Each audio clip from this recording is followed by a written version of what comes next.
Here we go, y'all. Mic check, 1, 2. It's the third week in a row. It's your boy Wax, Wax Groove TV. Make sure you subscribe to the channel. 1/3 of the Brokest podcast, you know. And let's jump right into it. So, like I said, man, this is the third week in a row of me just kind of covering hip hop news. Not even covering it, just kind of blindly reacting to what is going on within hip hop at the moment. Um, So yeah, for this week, let's kick it off with Talib Kweli, basically airing out his grievances with the BET Hip Hop Awards for snubbing of the best podcast. Now I heard about this. There's a couple people who spoke out about it. Joe Budden, I guess I'm sorry, not Joe Budden. Charlemagne, Talib Kweli, and there was one other person who made mention of it. What happens is Charlemagne was so pissed off. Apparently, he had actually mentioned Joe Budden's name when he referring to the podcast, because them two, they've been beefing they've always went back and forth. They got the weirdest relationship ever, but I guess they've been like really feuding for the last year or so. So long story short, last year Nori tied with someone named Carisha Please for best hip hop podcast. And then this year, I believe she just flat out won it. Now, on top of that, apparently this woman has only put out 4 podcasts this year. And it's not really hip hop focused like some of these other podcasts where you're literally interviewing legends. So you got like your Joe Budden podcast. You got our podcast where we talk about straight music, Math Hoffa, Drink Champs, all these other places. So yeah, a lot of people are kind of snubbed with the way the BET Awards went and just the nonsense in terms of awards. So, for someone to only put out 4 podcasts in a year and to get that is wild to me, especially when you got these other platforms like Drink Champs, like Math Hoffa's joint, My Expert Opinion, I'm sorry. I couldn't think of the name for a second. But these platforms is putting out weekly and daily content, especially Math. Math kind of took the Vlad approach where he'll have an hour, 2 hour interview. He'll chop it up, feed you little bits and pieces before he releases the whole thing. I actually like that because it leaves you wanting to go back and actually listen to the whole thing. Drink Champs, they put out weekly stuff. The Joe Budden podcast, they put out weekly stuff. $1 Million Worth of Game, they put out weekly stuff. Rap Caviar, you know what I mean? Like, there's so many other platforms that are definitely more hip hop based that could have gotten this. Me personally, I haven't watched BET in a while. It's definitely not what it used to be like when I was younger. But, for reasons like this, and I don't know what it's going to take for BET to get back on his horse in terms of being, like a leader in the hip-hop community or being that staple. So whatever BET got going on, get it together. Yeah, that's that. Let's see what else we got going on out there this week. Oh, real quick, I guess we'll touch on, I mentioned Joe Budden's name. I think we all know about Joe Budden and Drake, them going back and forth again. I guess Joe Budden critiqued Drake's album. Drake didn't like his critique, called him a failed rapper and all this other stuff and blah, blah, blah, blah, blah. Me personally, I don't think Joe Budden was a failed rapper. He catered to a certain group of people, that kind of really are heavy into lyricism. I'm not going to say he's like, I'm not going to put him in that connoisseur rap category, but he's definitely more for the underground. He was never really meant to be a mainstream artist, even though he had a mainstream deal. Their beef goes back a while. Remember, Joe had put out like some diss songs a couple years ago, and Drake never replied. I think Drake DM'd him like, "Yo, I'll give you X amount of money if you do this or that," or whatever the case may be. But long story short, them two been going back and forth for a while. This ain't nothing new, so to see people so up in arms about it with Drake's response and his father saying stuff, it's whatever. My thing is, you put an album out, you put something out to the public, people are going to critique it. Everybody's going to have an opinion. Hell, there's people who like what I do on YouTube, don't like it. Some say I'm cool, some say I'm corny. It is what it is. It comes with the territory, especially someone on his level and fame and notoriety. It's like, why do you care? Why do you feed into that? Because ultimately, by doing that, you're boosting his platform in the process. I guess the flip side of it is you got the casual Drake listeners who may say, you know what, let me go listen to that album and see if it's really trash. But to me, it's like, y'all some grown men, give each other a phone call, figure it out, go from there. Other than that, generally, who cares? I don't care. It is what it is. Um, yeah, so that's that. What else we got? Let's see. Uh, Here comes that long, awkward pause as I'm looking for, scrolling through these sites looking for other stuff. So Charlie Baltimore, who remembers Charlie Baltimore? Late '90s, early 2000, female MC. So she had said, let's see, she was signed to Lance Unrivera's Entertainment imprint in the late '90s.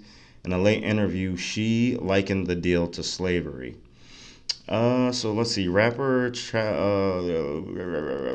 recently sat down for an in-depth interview with another platform where they touched on the topic of artists re-recording in their old work to regain control of the residuals while expressing solidarity with her former Murder Inc. label mate Ashanti for doing so. Chuck shared details about her contract and that would have made her do the same if it was worth it. So she likened it to slavery. Sounds like Charlie Baltimore she just got a bad record deal.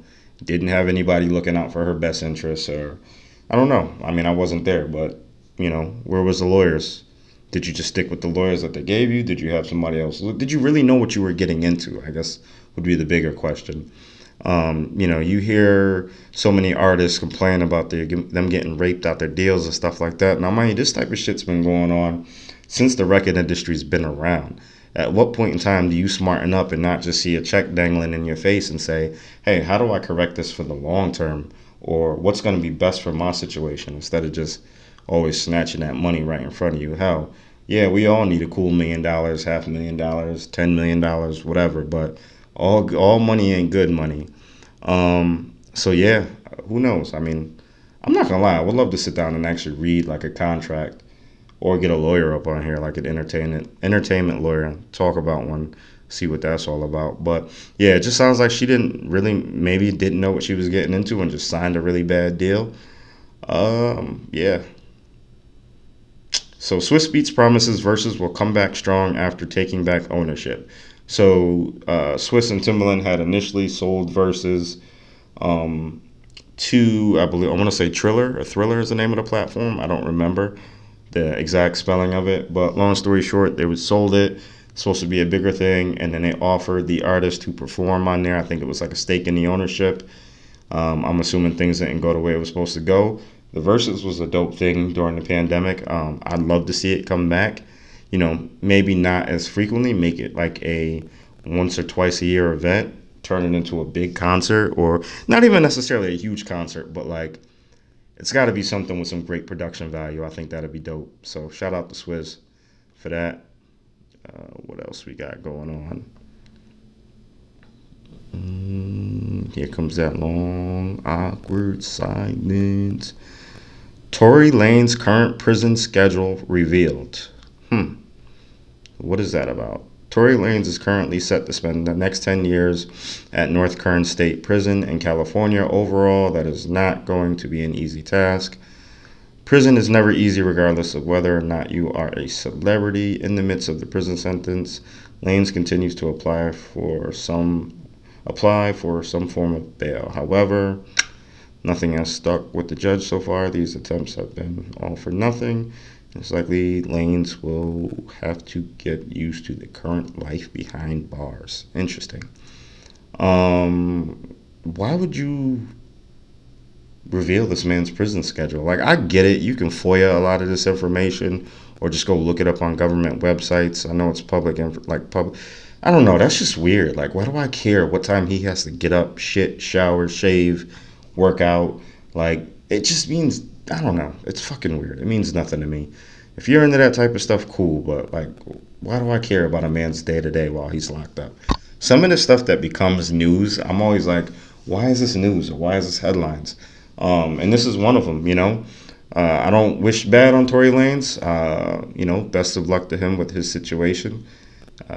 Hopefully he comes out stronger. But, yeah, it's just stupid. Like, why do you people care about that type of stuff? I would never. That's just me, though. Woo! So we're talking about BET and how terrible of a job they were doing. They have announced that BET launches Big Tigger hosted Rap City Beyond the Basement podcast. Rap City was amazing. I think Tigger was a dope host. Beyond the basement, if they bring this back, it'd be nice for him to get up there, do his thing, and hopefully you can get some of these legends back in there to to spit new freestyles, and even some of the younger guys. Sounds promising. I was always a Big Tigger fan, always a Basement fan. So I'm sorry, Rap City the Basement fan. So let's see what happens with that. And what else do we got today? So people flamed Fat Joe for mispronouncing Sexy Red's song. What did he say? Fat Joe roasted for mistakenly calling Sexy Red's song Ski You at 2023 BET Hip Hop Awards. So he said Ski You instead of Ski. Yeah, leave Fat Joe alone, man. He not young. The dude is in his 50s. Like, I get it. Like, once you a hip hop head, you a hip hop head, but y'all gotta learn to chill. Like, let the old heads relax. Like, Holmes a godfather. He's like a godfather in hip hop right now. Like, he's not gonna be up on everything, and I feel like you don't have to be. Like, you can know what's going on, but you don't gotta know every single little detail. Um, but yeah, man, that's leave Fat Joe alone. That's all I'm gonna say about that. What else do we got? Joe Budden reads angry messages from Drake fans allegedly sent him. Man, y'all people got too much time on your hand.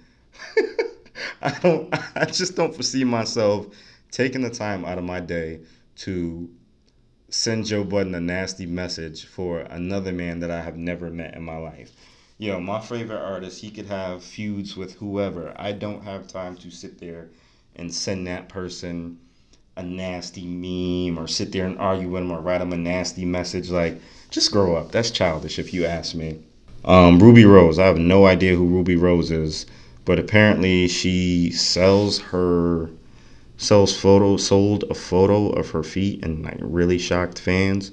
And if she got some stupid money for selling a foot photo, like $1,000 or something like that, that'd be funny as hell. In a post where she wearing underwear is captured, blah blah blah. Feet contact. So let's see.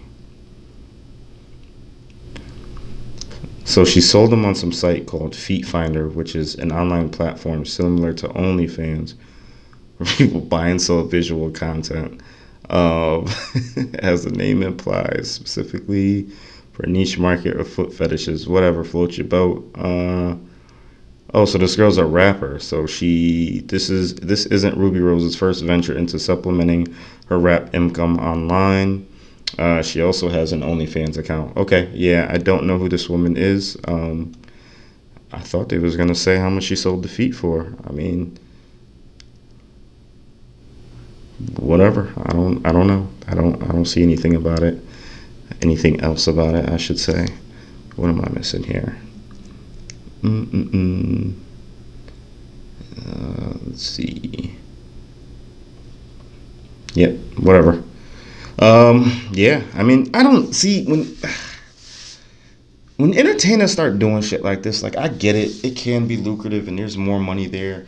I know there was like a couple female rap artists and male rap artists who were said to have had OnlyFans accounts. Is it really worth the money? Then at the same time, do you have to ask yourself, like, are they credible, and do you really respect them as an artist? Like, okay, I respect your hustle, or is it just like you'll do anything for attention type of situation? I don't know. I feel like it kind of distracts from the craft, but who am I? I'm a nobody, right?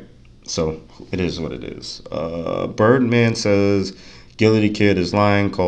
Gilly calls Baby a coward. Gilly the Kid claimed back in the day that he was writing for Wayne. Whether he did or didn't, I don't know. Don't care.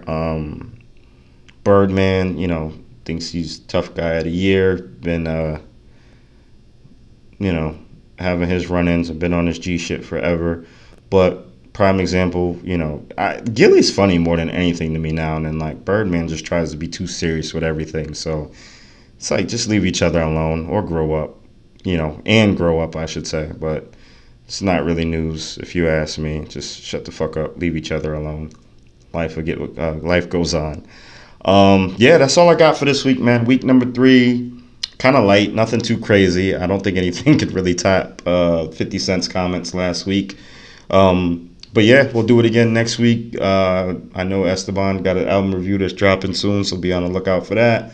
If you haven't already subscribed to the channel, it's your boy Wax, Wax Group TV, home of the Brokers Podcast. Peace.